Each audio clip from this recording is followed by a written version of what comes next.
Hello, listeners. Welcome to KORC's News, Music, and Civics show. I'm Wendy Byrne, and this is the Corvallis Civics Cafe. The City Council did not meet last week, but there were meetings of the following advisory groups: the Economic Development Coalition, the Historic Resources Commission, the Parks and Recreation Operational Advisory Committee, and Phase 2 of the Charter Review Task Force. What did they discuss, and how might those discussions impact our fair city? Looking forward, what is coming up at the City Council meetings in the near future? And is there any food for thought on other civic-related items? Let's dig in. For starters, I will review highlights from the recent meetings of city advisory groups. On Monday, February 9th, there was a meeting of the Economic Development Coalition. This group, formerly known as the Economic Development Advisory Board, is unique among the City of Corvallis advisory groups in that it advises the City Council and the Benton County Board of Directors. There are 9 voting members. 6 are city residents appointed by the mayor, and 3 are county residents appointed by the Benton County Board of Commissioners.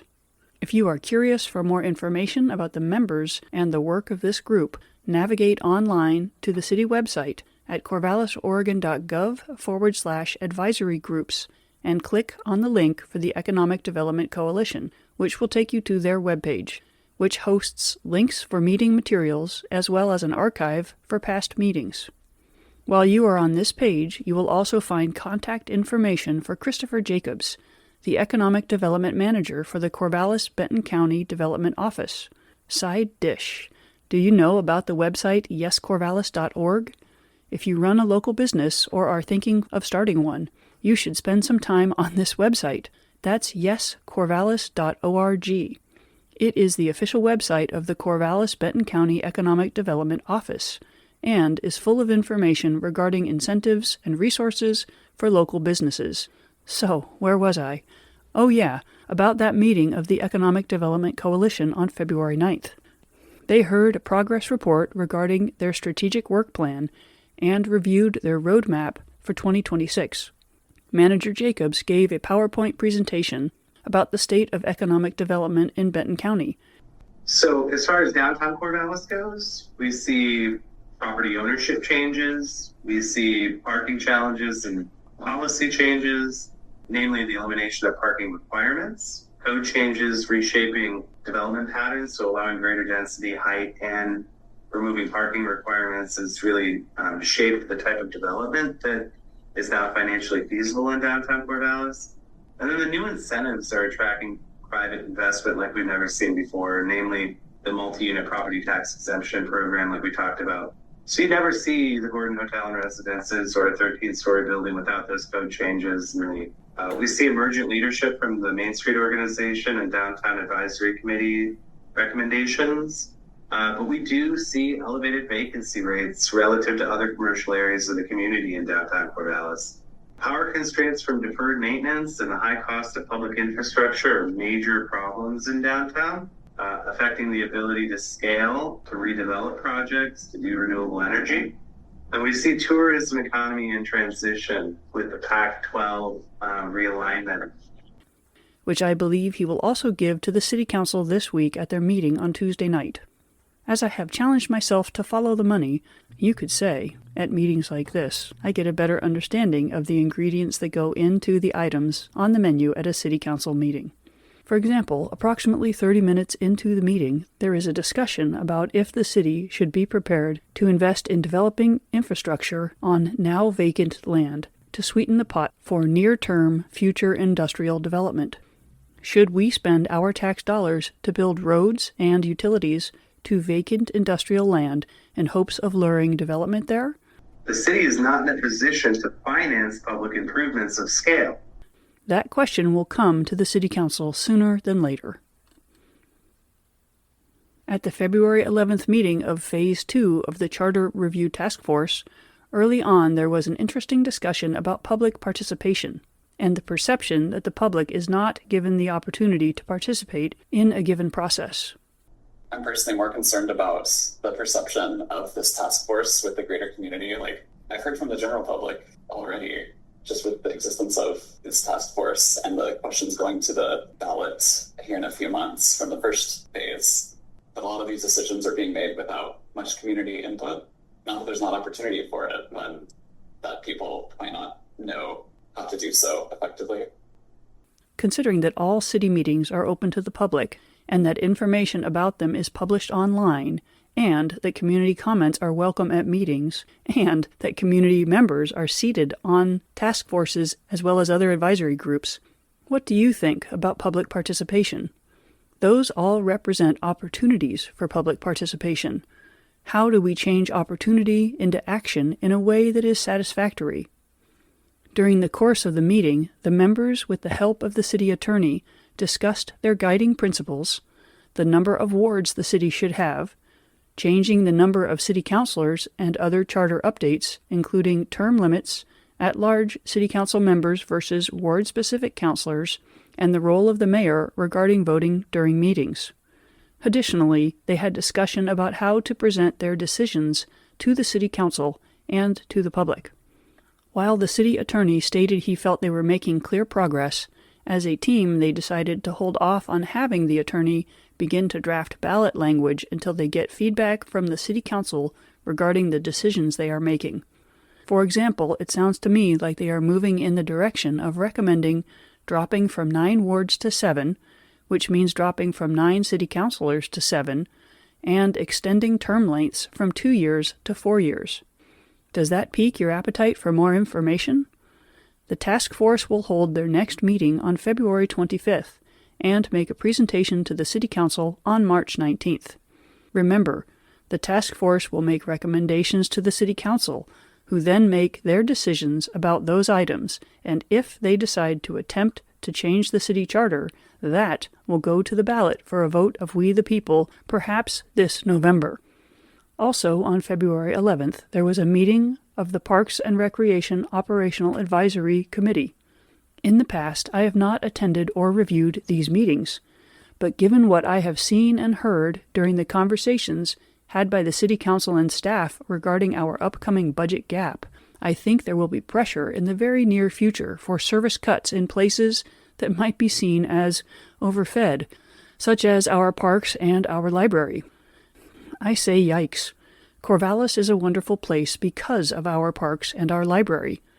The voters here have been supportive of the levels of service in those areas by voting yes on the local option levy to pay for the services we want in our parks and at our library. Back to the meeting. The 7-member Operational Advisory Committee meets quarterly, so only 4 times a year. As with all city advisory groups, archived and current meeting materials can be found on the city website, corvallisoregon.gov/advisory groups. This week, I took a wee peek at the agenda for their meeting and noted that they were initiating a conversation about restrooms in public parks. Unable to attend the meeting in person, I did try to watch the recording of the meeting, but wow, the audio is really challenging. I dug into the electronic packet of information from this meeting and found, on page 27, the staff memo on this subject of restrooms in public parks. Let me read to you the opening paragraph. Quote, "The purpose of this agenda item is to initiate a foundational conversation with the committee about how Corvallis Parks and Recreation should approach restroom service levels across the parks system. This includes exploring when permanent public restrooms are appropriate, where portable restrooms may serve as a suitable alternative, and which locations may remain without restroom facilities.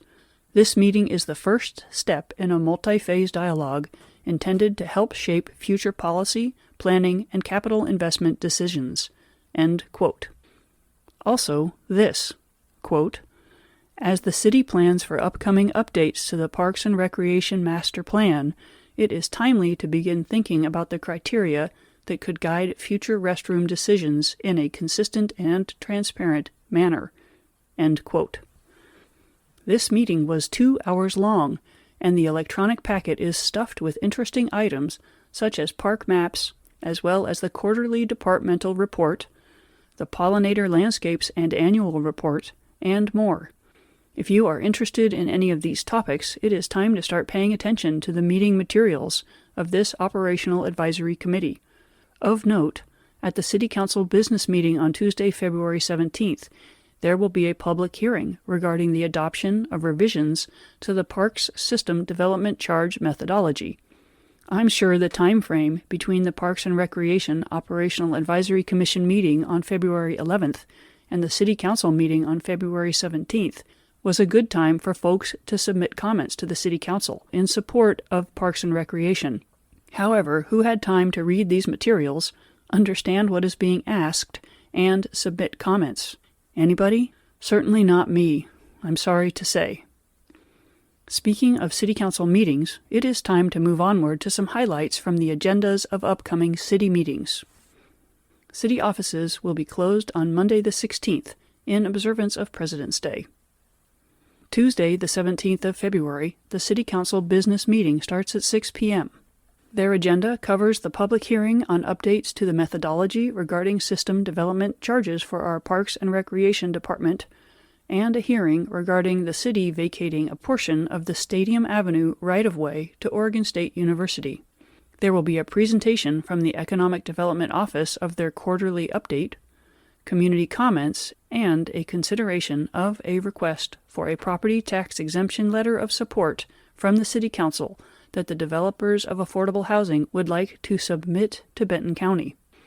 And, coming hot on the heels of the City Council budget gap conversation at their work session on February 4th, the Council is now being asked to adopt a resolution to confirm the direction they provided to staff at that work session.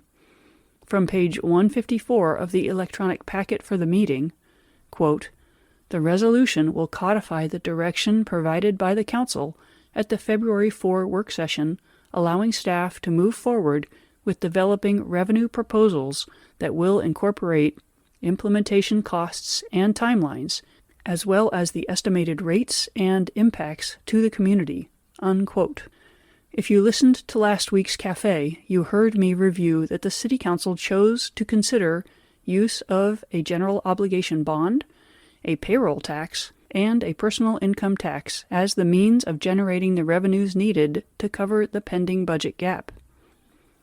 This discussion and resolution will allow staff to move forward with their work in determining how those three methods might be used to provide the revenue we need if we are going to both cover our budget gap and build those new buildings. It might get spicy. I will be watching.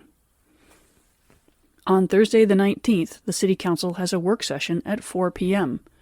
Their agenda lists an update on the Water Master Plan, a review of the City Noise Ordinance, and a discussion about the City Attorney evaluation. This Saturday, the 21st, Government Comment Corner will be hosted by City Manager Mark Shepard. Do you have questions about the city budget? Do you have questions about how we can afford to build a civic campus and a new law enforcement building at the same time? Do you want to thank the city manager for keeping our budget in the black? Government Comment Corner is a great opportunity for one-on-one conversations with representatives of city leadership. That's from 10 a.m. to noon at the Corvallis Benton County Public Library. Food for thought. Coming up on February 18th, the Mid-Valley Local Emergency Planning Committee invites community members to attend its annual public meeting from 5:30 to 7:30 at the Corvallis Fire Department Station No. 1 at 400 Northwest Harrison Boulevard.